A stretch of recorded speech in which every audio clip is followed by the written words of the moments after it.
എന്നെ വല്ലാതെ ചിന്തിപ്പിച്ച ഒരു കഥാപാത്രമാണ് ഇന്ത്യൻ റുപ്പി എന്ന സിനിമയിലെ പൃഥ്വിരാജ് ചെയ്ത ജയപ്രകാശ്. സിനിമയുടെ അവസാനം അയാൾ എനിക്ക് ഈ പണം വേണ്ട എന്നൊരു തീരുമാനം എടുക്കുന്നുണ്ട്. അങ്ങനെ അധികം ആളുകളും എടുക്കാൻ മടിക്കുന്ന ഒരു തീരുമാനം. എന്തായിരിക്കാം അയാൾ അങ്ങനെ ചെയ്യാനുള്ള ഒരു കാരണം? പിന്നീട് കുറെ കാലം കഴിഞ്ഞ് സൈക്കോളജി ഓഫ് മണി എന്ന ബുക്ക് വായിച്ചപ്പോഴാണ് അതിന്റെ കാരണം ശരിക്കും പിടികിട്ടിയത്. കാർബൺ എന്ന സിനിമയിലെ ഫഹദിന്റെ കഥാപാത്രം പെട്ടെന്ന് കുറെ പണം ഉണ്ടാക്കാൻ പല വഴികളും നോക്കുന്ന ഒരാളാണ്. അതുപോലെ നിങ്ങൾക്കും പണം ഉണ്ടാക്കാൻ ആഗ്രഹമുണ്ടാകും. വെറുതെ പണം ഉണ്ടാക്കുക എന്നുള്ളത് മാത്രമാണോ അതോ വലിയ സമ്പന്നനാവുക എന്നുള്ളതാണോ നിങ്ങളുടെ ആഗ്രഹം? പണം ഉണ്ടാക്കുക എന്നുള്ളതും സമ്പന്നനാവുക എന്നുള്ളതും രണ്ടും രണ്ടാണ് എന്നതാണ് യാഥാർത്ഥ്യം. മോർഗൻ ഹൗസലിന്റെ പണത്തിന്റെ മനഃശാസ്ത്രം ദ സൈക്കോളജി ഓഫ് മണി എന്നൊരു പുസ്തകമുണ്ട്. എന്താണ് പണം എന്നുള്ളതും അതിനെ എങ്ങനെ നിങ്ങളുടെ ജീവിതത്തിൽ ഉപയോഗിക്കാം എന്നുള്ളതുമൊക്കെ സംസാരിക്കുന്ന ഈ പുസ്തകം ലോകത്തിൽ തന്നെ ഏറ്റവും കൂടുതൽ വിറ്റഴിക്കപ്പെട്ടിട്ടുള്ള പുസ്തകങ്ങളിലൊന്നാണ്. ഏകദേശം 19 കഥകൾ വഴിയാണ് അദ്ദേഹം ഈ പണവുമായി ബന്ധപ്പെട്ട മനഃശാസ്ത്രത്തെ നമുക്ക് മുമ്പിൽ വളരെ ലളിതമായി അവതരിപ്പിക്കുന്നത്. എങ്ങനെ പണം ഉണ്ടാക്കാം എന്ന് മാത്രമല്ല, നമ്മൾ ഉണ്ടാക്കിയ പണം നമുക്ക് എങ്ങനെ കൃത്യമായി വിനിയോഗിക്കാം, അതുപോലെ തന്നെ എന്താണ് സാമ്പത്തിക സ്വാതന്ത്ര്യം തുടങ്ങിയിട്ടുള്ള ഏറ്റവും പ്രധാനപ്പെട്ട കാര്യങ്ങൾ പറയുന്ന ഈ പുസ്തകം വലിയ രീതിയിൽ ആളുകൾ വായിക്കുകയും വിലയിരുത്തുകയും ചെയ്യുന്നുണ്ട്. ഈ ബുക്കിൽ പറയുന്ന ചില പ്രധാന പോയിന്റ്സ് എന്തൊക്കെയാണെന്ന് നമ്മുടെ മലയാള സിനിമയിലെ പ്രധാനപ്പെട്ട ചില കഥാപാത്രങ്ങളെയും ആ കഥാപാത്ര നിർമ്മിതിയിൽ നമ്മൾ കണ്ടിട്ടുള്ള ചില ജീവിത സാഹചര്യങ്ങളെയും വെച്ചൊന്ന് നോക്കിയാലോ. ഈ ബുക്കിൽ പറയുന്ന ഒരു പ്രധാന കാര്യമാണ് ലക്കും പരാജയവും. നമ്മളൊരു കാര്യത്തിൽ വിജയിക്കുമ്പോഴോ തോറ്റുപോകുമ്പോഴോ അതിന് കാരണം നമ്മുടെ മിടുക്കോ മിടുക്കില്ലായ്മയോ മാത്രമായിരിക്കില്ല എന്നാണ് അദ്ദേഹം പറയുന്നത്.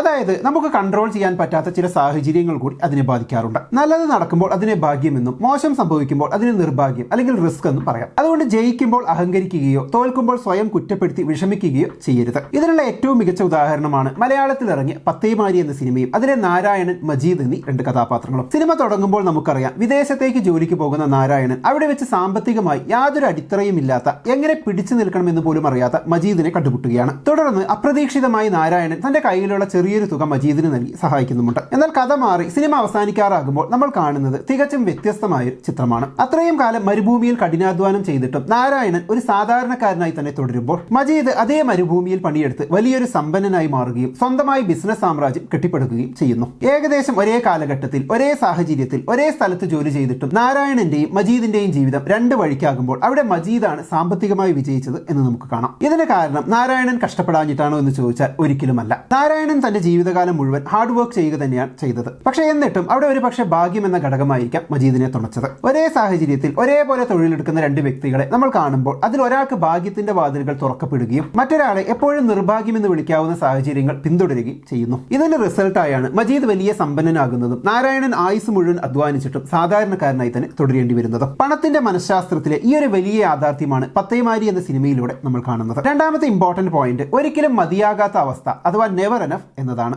നമുക്ക് ജീവിതത്തിൽ എപ്പോ എത്ര പണമാണ് മതിയാവുക എന്നതിന് കൃത്യമായ അതിർവരമ്പ് നമ്മൾ തന്നെ നിശ്ചയിക്കണമെന്നാണ് ഇതിൽ പറയുന്നത്. അതില്ലാത്ത പക്ഷം കയ്യിലുള്ള വലിയ സമ്പാദ്യം പോലും അനാവശ്യമായ ആർത്തി കാരണം നഷ്ടപ്പെട്ടു പോകും. മറ്റുള്ളവരെ കണ്ട് എപ്പോഴും ലക്ഷ്യങ്ങൾ മാറ്റിക്കൊണ്ടിരുന്നാൽ നമുക്ക് ഒരിക്കലും സംതൃപ്തി കിട്ടില്ല. മലയാളത്തിൽ ഇത്തരത്തിൽ ഒരുപാട് കഥാപാത്രങ്ങളെ നമുക്ക് കാണാൻ കഴിയുമെങ്കിലും സ്പെസിഫിക് ആയി ഈ ഒരൊറ്റ വിഷയം തന്നെ സംസാരിച്ചു പോയിട്ടുള്ള വളരെ മനോഹരമായ ഒരു സിനിമയാണ് സ്വപ്നസഞ്ചാരി. അതിലെ ജയറാമിന്റെ കഥാപാത്രം തുടക്കത്തിൽ വളരെ സാധാരണക്കാരനായ ഒരു നാട്ടിൻപുറത്തുകാരനായിരുന്നു. പിന്നീട് വിദേശത്തേക്ക് പോയി അവിടെ നിന്ന് അതിസമ്പന്നനായി അയാൾ നാട്ടിലേക്ക് തിരിച്ചെത്തുന്നു. അതിസമ്പന്നനായി എന്ന് പറഞ്ഞാൽ അയാൾ തന്റെ പഴയ വീട് വലിയൊരു ബംഗ്ലാവായി പുതുക്കി പണിയുന്നു. ആ നാട്ടിലെ ആദ്യത്തെ ബെൻസ് കാർ വാങ്ങുന്നു. അങ്ങനെ ആ നാട്ടുകാർക്ക് മുന്നിലെ ഏറ്റവും വലിയ പണക്കാരനായി അയാൾ മാറുന്നു. എന്നാൽ സ്വപ്നസഞ്ചാരി എന്ന സിനിമയുടെ പ്രധാന കഥാതന്തുവിലേക്ക് വരുമ്പോഴാണ് പണത്തിന്റെ മറ്റൊരു മനഃശാസ്ത്രം നമ്മൾ കാണുന്നത്. ജയറാം അവതരിപ്പിച്ച അജയചന്ദ്രൻ എന്ന കഥാപാത്രം തനിക്കുണ്ടായ പൈസയോടൊപ്പം തന്നെ നാട്ടുകാരിൽ നിന്നും കൂടുതൽ ബഹുമാനവും പദവിയും നേടിയെടുക്കാൻ ശ്രമിക്കുകയാണ്. ഒരു തരത്തിൽ പറഞ്ഞാൽ ആവശ്യത്തിലധികം സമ്പത്ത് നേടിയിട്ടും കൃത്യമായ പ്ലാനിംഗ് ഇല്ലാതെ വീണ്ടും വീണ്ടും കൂടുതൽ സമ്പാദിക്കാനുള്ള ഒരുതരം ആർത്തിയിലേക്കും അത്യാഗ്രഹത്തിലേക്കും ആ കഥാപാത്രം മാറുന്നു.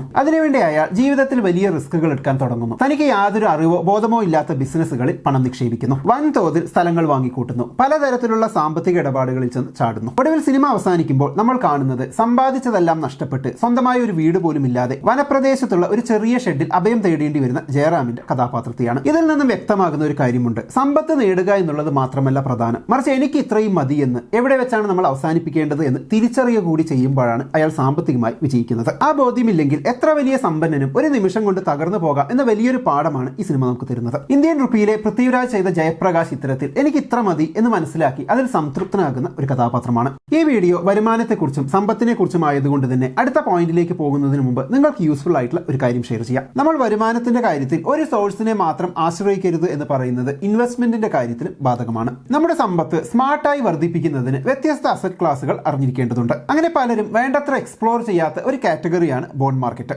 ഫിക്സഡ് റിട്ടേൺ നൽകുന്ന ഒരു കാറ്റഗറിയാണ് കോർപ്പറേറ്റ് ബോണ്ട്സ്. ഇതിൽ നിങ്ങൾ കമ്പനികൾക്ക് പണം കടമായി നൽകുന്നു. അതിന് പകരമായി മുൻകൂട്ടി തീരുമാനിച്ച ഇൻട്രസ്റ്റ് അവർ നിങ്ങൾക്ക് നൽകുന്നു. Interest rate and repayment terms മുന്നേ നിശ്ചയിച്ചതുകൊണ്ട് എന്താണ് പ്രതീക്ഷിക്കേണ്ടതെന്ന് നിങ്ങൾക്ക് ഓൾറെഡി അറിയാം. എവിടെ ബോൺസിൽ ഇൻവെസ്റ്റ് ചെയ്യുമെന്നാണ് നിങ്ങൾ ചിന്തിക്കുന്നതെങ്കിൽ അവിടെയാണ് വിൻവെൽത്ത് വരുന്നത്. റീറ്റെയിൽ ഇൻവെസ്റ്റേഴ്സിന് ലിസ്റ്റഡ് കോർപ്പറേറ്റ് ബോൺസിൽ ഇൻവെസ്റ്റ് ചെയ്യാൻ അവസരം നൽകുന്ന പ്ലാറ്റ്ഫോമാണ് വിൻവെൽത്ത്. എന്നാൽ ഇപ്പോൾ വിൻവെൽത്ത് പോലുള്ള പ്ലാറ്റ്ഫോംസിലൂടെ വെറും 1000 രൂപയ്ക്ക് നിങ്ങൾക്ക് ബോൺസിൽ ഇൻവെസ്റ്റ് ചെയ്യാൻ തുടങ്ങാം. വിൻവെൽത്ത് ഒരു സെബി രജിസ്റ്റേർഡ് ബ്രോക്കറാണ് ആൻഡ് ആനുവലി ഏതാണ്ട് 9 മുതൽ 12% വരെ ഫിക്സ്ഡ് റിട്ടേൺ തരുന്ന BBB to A rated bonds ആണ് പൊതുവെ അവർ ലിസ്റ്റ് ചെയ്തിട്ടുള്ളത്. മൊത്തം പ്രോസസ്സ് എത്ര സിമ്പിൾ ആയാണ് ഫീൽ ചെയ്യുക എന്നതാണ് ഈ പ്ലാറ്റ്ഫോമിന്റെ വലിയൊരു പ്രത്യേകത. UPI അല്ലെങ്കിൽ നെറ്റ് ബാങ്കിംഗ് വഴി നിങ്ങൾക്ക് ഡയറക്റ്റ് ആയി ഇൻവെസ്റ്റ് ചെയ്യാം. പിന്നെ നിങ്ങളുടെ പേഴ്സണൽ ഡാഷ്ബോർഡ് വഴി എല്ലാം ട്രാക്ക് ചെയ്യാനും പറ്റും. അതിൽ എപ്പോൾ വേണമെങ്കിലും റീപേയ്മെന്റ് ഷെഡ്യൂൾസ് ഈസിയായി ചെക്ക് ചെയ്യാനും പറ്റും. മറ്റൊരു പ്രത്യേകത, വിൻവെൽത്ത് തന്നെ ലിസ്റ്റ് ചെയ്തിട്ടുള്ള എല്ലാ ബോൺസിലും 2% ഇൻവെസ്റ്റ് ചെയ്യുന്നുണ്ട്. പിന്നെ എല്ലാ ബോൺസും എക്സ്ചേഞ്ച് ലിസ്റ്റഡ് ആണ്. പക്ഷെ മറ്റെല്ലാ ഇൻവെസ്റ്റ്മെന്റ് പോലെ ബോൺസിലും റിസ്ക് ഉണ്ട്. അതുകൊണ്ട് എല്ലാ ഡീറ്റെയിൽസ് ആൻഡ് ഡിസ്ക്ലെയിമേഴ്സ് ശ്രദ്ധയോടെ വായിച്ചതിന് ശേഷം മാത്രം ഇൻവെസ്റ്റ് ചെയ്യുക. ഫിക്സ്ഡ് റിട്ടേൺ ഇൻസ്ട്രുമെന്റ്സിലൂടെ നിങ്ങളുടെ പോർട്ട്ഫോളിയോ ഡൈവേഴ്സിഫൈ ചെയ്ത് അതിനൊരു ബാലൻസ് കൊണ്ടുവരാൻ നിങ്ങൾ ആഗ്രഹിക്കുന്നുണ്ടെങ്കിൽ ഇത് തീർച്ചയായും ചെക്ക് ചെയ്യേണ്ട ഒന്നാണ്. ഞാൻ അതിന്റെ ലിങ്ക് ഡിസ്ക്രിപ്ഷൻ ആൻഡ് കമന്റ് സെക്ഷനിൽ കൊടുക്കുന്നുണ്ട്. എന്നാൽ നമുക്കിനി അടുത്ത പോയിന്റിലേക്ക് പോകാം. മൂന്നാമതായി കൂട്ടുപലിശയുടെ മാജിക് എന്ന ആശയത്തെക്കുറിച്ച് പറയാം. ചെറിയ തുകകൾ ദീർഘകാലം മാറ്റമില്ലാതെ തുടർച്ചയായി നല്ലൊരു അസറ്റിൽ നിക്ഷേപിക്കുമ്പോൾ അത് പിന്നീട് നമ്മൾ വിചാരിക്കാത്ത അത്രയും വലിയൊരു തുകയായി വരുന്നതിനെയാണ് ഇതുകൊണ്ട് ഉദ്ദേശിക്കുന്നത്. നിക്ഷേപത്തിൽ നിന്ന് കിട്ടുന്ന ലാഭം നമ്മൾ എടുത്തു മാറ്റാതെ ആ ലാഭവും വീണ്ടും നിക്ഷേപമായി മാറിക്കൊണ്ടിരിക്കുമ്പോൾ സമ്പത്ത് ഇരട്ടിയായി വളരും. ഇതിന് വലിയ തുക വേണമെന്നില്ല, മറിച്ച് ക്ഷമയും സമയവും മാത്രമാണ് ആവശ്യം. ഈ സാമ്പത്തിക തത്വവും നിരവധി സിനിമകളിൽ നമുക്ക് കാണാമെങ്കിലും അതിന് മറ്റൊരു ആസ്പെക്റ്റിൽ വളരെ രസകരമായി അവതരിപ്പിച്ച ഒരു സിനിമയാണ് നഗരവാരുതി നടുവിൽ ഞാൻ. അതിനകത്ത് ശ്രീനിവാസൻ ചെയ്യുന്ന കഥാപാത്രം കൊച്ചി നഗരത്തിൽ പണ്ടുകാലത്ത്, അതായത് അവിടെ സ്ഥലത്തിനൊന്നും വലിയ വിലയില്ലാത്ത ഒരു കാലത്ത് കുറച്ച് സ്ഥലം വാങ്ങുന്നതായി കാണിക്കുന്നുണ്ട്. പിന്നീട് അദ്ദേഹം തന്നെ ആ സ്ഥലത്തെക്കുറിച്ച് പൂർണ്ണമായി മറന്നുപോവുകയാണ്. അദ്ദേഹം മറന്നുപോയ ആ സ്ഥലം പക്ഷെ പതിറ്റാണ്ടുകൾ കഴിഞ്ഞ് രാജ്യം മാറുമ്പോൾ വലിയൊരു നിധിയായി മാറുന്നു. അതിനു ചുറ്റും ഒരുപാട് കെട്ടിടങ്ങളും വീടുകളും വരുന്നു. അതൊരു വലിയ ടൗൺഷിപ്പായി തന്നെ മാറുന്നു. ഒടുവിൽ ആ സ്ഥലത്തിന് കോടികൾ വിലമതിക്കുന്ന ഒരു സാഹചര്യം ഉണ്ടാകുന്നുണ്ട്. സിനിമയുടെ അവസാനത്തിലേക്ക് വരുമ്പോൾ ഒരുപാട് വർഷങ്ങൾക്ക് മുമ്പ് അയാൾ വാങ്ങിയിട്ട് ആ സ്ഥലം അയാൾ പിന്നീട് വിൽക്കാനോ മറ്റ് ക്രയവിക്രയങ്ങൾ നടത്താനോ പോയിട്ടില്ല. ഇവിടെയാണ് നമ്മൾ നേരത്തെ പറഞ്ഞ കൂട്ടുപലിശ അഥവാ കോമ്പൗണ്ടിംഗ് റിയൽ എസ്റ്റേറ്റിന്റെ മാതൃകയിൽ പ്രവർത്തിക്കുന്നത്. പണത്തിന്റെ മനഃശാസ്ത്രത്തിൽ പറയുന്നത് പോലെ ഏറ്റവും മികച്ച നിക്ഷേപം എന്ന് പറയുന്നത് വലിയ റിസ്കുകൾ എടുക്കുന്നതല്ല, മറിച്ച് നല്ലൊരു നിക്ഷേപം നടത്തി അതിന് വളരാൻ ആവശ്യമായ സമയം കൊടുക്കുക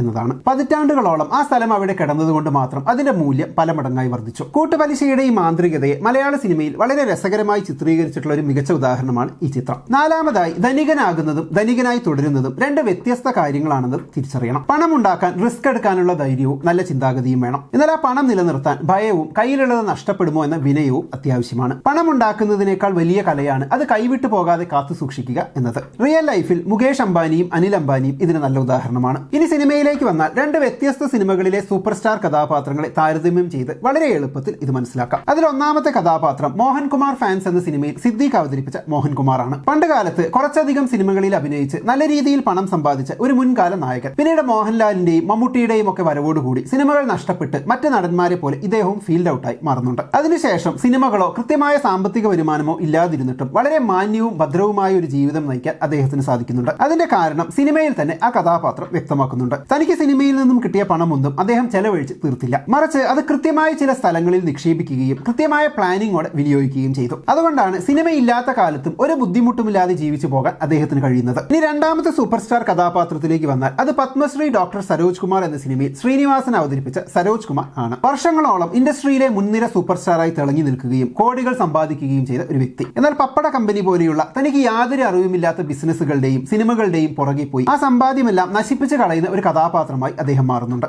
ഒടുവിൽ വൻ സമ്പന്നനായിരുന്നിടത്തു നിന്നും ഒരു ഇടത്തരം സമ്പന്നനായി ചുരുങ്ങേണ്ടി വരുന്ന ഒരു അവസ്ഥ സരോജ് കുമാർ ഉണ്ടാകുന്നു. പണം ഉണ്ടാക്കുക അഥവാ സമ്പന്നനാവുക എന്നത് മാത്രമല്ല പ്രധാനം, മറിച്ച് ആ സമ്പത്ത് എങ്ങനെ വിനിയോഗിക്കുന്നു, എങ്ങനെ നിലനിർത്തുന്നു എന്നുള്ളതാണ് ഏറ്റവും പ്രധാനപ്പെട്ട കാര്യമെന്ന് തെളിയിക്കുന്ന രണ്ട് മികച്ച ഉദാഹരണങ്ങളാണ് ഈ കഥാപാത്രങ്ങൾ. അഞ്ചാമതായി, യഥാർത്ഥ സമ്പത്ത് എന്നാൽ എന്താണ് എന്ന ചോദ്യത്തെ പറ്റി പറയാം. നമ്മൾ സാധാരണയായി ഒരാൾക്ക് വലിയ വീടും വില കൂടിയ ആഡംബര കാറുകളും ഉള്ളത് കാണുമ്പോൾ അയാൾ വലിയ സമ്പന്നനാണെന്ന് വിചാരിക്കും. എന്നാൽ അത് യഥാർത്ഥ സമ്പത്തല്ല, മറിച്ച് ചെലവാക്കി തീർത്ത പണം മാത്രമാണ്. ഒരാളുടെ ബാങ്ക് അക്കൗണ്ടിലോ നിക്ഷേപങ്ങളിലോ ഉള്ളതും എന്നാൽ പുറമേക്ക് കാണിക്കാത്തതുമായ പണമാണ് യഥാർത്ഥ സമ്പത്ത്. ഇതിനുള്ള നല്ലൊരു ഉദാഹരണമാണ് ഡയമണ്ട് നെക്ലേസ് എന്ന സിനിമയിൽ ഫഹദ് ഫാസിൽ അവതരിപ്പിച്ച ഡോക്ടർ അരുൺ കുമാർ എന്ന കഥാപാത്രം. പണത്തിന്റെ മനഃശാസ്ത്രത്തിൽ പറയുന്ന ആഡംബരവും സമ്പത്തും തമ്മിലുള്ള വ്യത്യാസം എന്താണെന്ന് ഇത്രത്തോളം കൃത്യമായി കാണിച്ചു തന്ന മറ്റൊരു കഥാപാത്രം മലയാള സിനിമയിൽ കുറവാണ്. ദുബായിൽ നല്ല ശമ്പളമുള്ള ഒരു ഡോക്ടറായ അരുൺ കുമാർ തന്റെ കയ്യിലുള്ള പണത്തേക്കാൾ കൂടുതൽ കാണിച്ച് ആളുകളെ ബോധ്യപ്പെടുത്താനാണ് എപ്പോഴും ശ്രമിക്കുന്നത്. ആഡംബര കാർ, ആരും കൊതിക്കുന്ന ഫ്ലാറ്റ്, വില കൂടിയ ബ്രാൻഡഡ് വസ്ത്രങ്ങൾ, ക്രെഡിറ്റ് കാർഡ്സ് വഴിയുള്ള അനാവശ്യമായ ചെലവുകൾ, ഇങ്ങനെ ബാഹ്യമായ പ്രകടനങ്ങളിലൂടെ താൻ വലിയൊരു പണക്കാരനാണെന്ന് സമൂഹത്തിന് മുന്നിൽ കാണിക്കാൻ അയാൾ പരമാവധി ശ്രമിക്കുന്നുണ്ട്. എന്നാൽ യഥാർത്ഥത്തിൽ അരുണിന് യാതൊരുവിധ സാമ്പത്തിക സുരക്ഷിതത്വവും ഇല്ല എന്നതാണ് സത്യം. കയ്യിൽ വരുന്ന പണമൊക്കെ അനാവശ്യമായി ചെലവഴിച്ച് ക്രെഡിറ്റ് കാർഡ് കടങ്ങൾ കുന്നുകൂടി ഒടുവിൽ ഒരു ഡയമണ്ട് നെക്ലേസിന്റെ പേരിൽ അയാളുടെ ജീവിതം തന്നെ തകിടം മറിയുന്ന ഒരു അവസ്ഥയിലേക്ക് കാര്യങ്ങൾ നീങ്ങുന്നു. പണക്കാരനായി കാണപ്പെടുക എന്നതും യഥാർത്ഥത്തിൽ സമ്പന്നനാവുക എന്നതും തമ്മിൽ വലിയ വ്യത്യാസമുണ്ടെന്ന് അരുണിന്റെ ജീവിതം നമ്മളെ പഠിപ്പിക്കുന്നു. ബാങ്ക് ബാലൻസോ നിക്ഷേപങ്ങളോ ഇല്ലാതെ വെറും ആഡംബരങ്ങൾ മാത്രം കാണിച്ചാൽ ഏത് നിമിഷവും വലിയൊരു സാമ്പത്തിക തകർച്ചയിലേക്ക് വീണു പോകാമെന്ന പണത്തിന്റെ ഏറ്റവും വലിയ സൈക്കോളജിയാണ് ഈ കഥാപാത്രത്തിലൂടെ നമ്മൾ കാണുന്നത്. ആറാമതായി സമയം വാങ്ങുക അഥവാ സ്വാതന്ത്ര്യം എന്ന ഏറ്റവും പ്രധാനപ്പെട്ട ആശയത്തെക്കുറിച്ച് പറയാം. പണം നമുക്ക് നൽകുന്ന ഏറ്റവും വലിയ ആഡംബരം എന്നത് വില കൂടിയ സാധനങ്ങളല്ല, മറിച്ച് നമ്മുടെ സമയം നമുക്ക് ഇഷ്ടമുള്ളതുപോലെ ഉപയോഗിക്കാനുള്ള സ്വാതന്ത്ര്യമാണ്. നിങ്ങൾക്ക് ഇഷ്ടമുള്ളപ്പോൾ ഇഷ്ടമുള്ള ആളുകളോടൊപ്പം ഇഷ്ടമുള്ള ജോലി എത്ര കാലം വേണമെങ്കിലും ചെയ്യാനുള്ള സ്വാതന്ത്ര്യമാണ് പണം തരുന്ന ഏറ്റവും വലിയ ലാഭം. ഇത് മനസ്സിലാക്കാൻ മലയാളത്തിലെ രക്ഷാധികാരി ബൈജു ഒപ്പ് എന്ന സിനിമയിലെ കഥാപാത്രങ്ങളെ നോക്കിയാൽ മതി. ബിജു മേനോൻ അവതരിപ്പിച്ച ബൈജു എന്ന കഥാപാത്രത്തിന് ഒരു സാധാരണ സർക്കാർ ജോലിക്കാരന്റെ തുച്ഛമായ ശമ്പളം മാത്രമേ ഉള്ളൂ. വലിയ സാമ്പത്തിക ആഡംബരങ്ങളൊന്നും അയാൾക്കില്ല. പക്ഷേ തന്റെ ചുറ്റുവട്ടത്തുള്ള മനുഷ്യർക്കിടയിൽ അയാൾ അതീവ സമ്പന്നനാണ്. കാരണം അയാൾക്ക് ആവശ്യമുള്ള സമയത്ത് ഫ്രണ്ട്സിനൊപ്പം ക്രിക്കറ്റ് കളിക്കാനും നാടകം ചെയ്യാനും കുടുംബത്തോടൊപ്പം സമാധാനമായിരിക്കാനും സാധിക്കുന്നുണ്ട്. അനാവശ്യമായ പ്രഷറുകളില്ലാതെ തന്റെ ജീവിതത്തിലെ ഓരോ നിമിഷവും സ്വന്തം ഇഷ്ടപ്രകാരം ആസ്വദിക്കാനുള്ള സ്വാതന്ത്ര്യം അയാൾക്കുണ്ട്. എന്നാൽ ഇതിന് നേർ വിപരീതമായി നിൽക്കുന്ന കഥാപാത്രമാണ് ദിലീഷ് പോത്തൻ അവതരിപ്പിച്ച അമേരിക്കക്കാരനായ ജോർജ്. അയാൾ വലിയ സമ്പന്നനാണ്. ഒരുപക്ഷെ ബൈജുവിനേക്കാൾ എത്രയോ ഇരട്ടി പണം അയാളുടെ കയ്യിലുണ്ടാകാം. എന്നിട്ടും നാട്ടിലെത്തി ബൈജുവിനും കൂട്ടുകാർക്കൊപ്പം ക്രിക്കറ്റ് കളിയും അവരുടെ സന്തോഷങ്ങളും കാണുമ്പോൾ ജോർജ് ഒരു കാര്യം തുറന്നു പറയുന്നുണ്ട്. തന്റെ ഇത്രയും വലിയ സമ്പാദ്യമൊന്നും ഒന്നുമല്ലെന്നും യഥാർത്ഥ സമ്പന്നൻ ബൈജു ആണെന്നും അയാൾ സമ്മതിക്കുന്നുണ്ട്. കാരണം എത്ര പണമുണ്ടായിട്ടും സ്വന്തം സമയം സന്തോഷത്തോടെ വിനിയോഗിക്കാനുള്ള സ്വാതന്ത്ര്യം ജോർജിനില്ലായിരുന്നു. അവിടെയാണ് ബൈജു വിജയിക്കുന്നത്. ഇതാണ് ഈ ബുക്കും പറയുന്നത്. യഥാർത്ഥ സമ്പത്ത് എന്ന് പറയുന്നത് ബാങ്കിലെ അക്കൗണ്ട് ബാലൻസ് മാത്രമല്ല, നമ്മുടെ സമയത്തെ നമ്മുടെ ഇഷ്ടത്തിനനുസരിച്ച് സന്തോഷത്തോടെ വിനിയോഗിക്കാൻ നമുക്ക് കഴിയുക എന്നുള്ളതാണ്. ജീവിതത്തിന് മേലുള്ള ഈ നിയന്ത്രണമാണ് പണം തരുന്ന ഏറ്റവും വലിയ റിട്ടേൺ. അപ്പൊ ആ ഒരു രീതിയിൽ പണത്തെ കാണാൻ കഴിയുന്നത് നല്ലതായിരിക്കും. അപ്പൊ എന്താണ് പണത്തെ സംബന്ധിച്ച ഈ പോയിന്റ്സിനെ കുറിച്ചുള്ള നിങ്ങളുടെ അഭിപ്രായം കമന്റ് ബോക്സിൽ എഴുതുമല്ലോ. വീഡിയോയിൽ മെൻഷൻ ചെയ്ത വിൻഡ് വെൽത്ത് ആപ്പ് ചെക്ക് ചെയ്ത് നോക്കുക. ബോണ്ട് ഇൻവെസ്റ്റ്മെന്റിലൂടെ ഫിക്സ്ഡ് റിട്ടേൺ കിട്ടാൻ നിങ്ങൾ ആഗ്രഹിക്കുന്നുണ്ടെങ്കിൽ ഈ ആപ്പ് എന്തായാലും എക്സ്പ്ലോർ ചെയ്ത് നോക്കുക. അതിന്റെ ലിങ്ക് ഡിസ്ക്രിപ്ഷൻ ആൻഡ് കമന്റ് സെക്ഷനിൽ കൊടുത്തിട്ടുണ്ട്. എന്നാൽ നമുക്കിനി അടുത്ത വീഡിയോയിൽ വീണ്ടും കാണാം. By. Fixed returns do not constitute guaranteed or assured returns.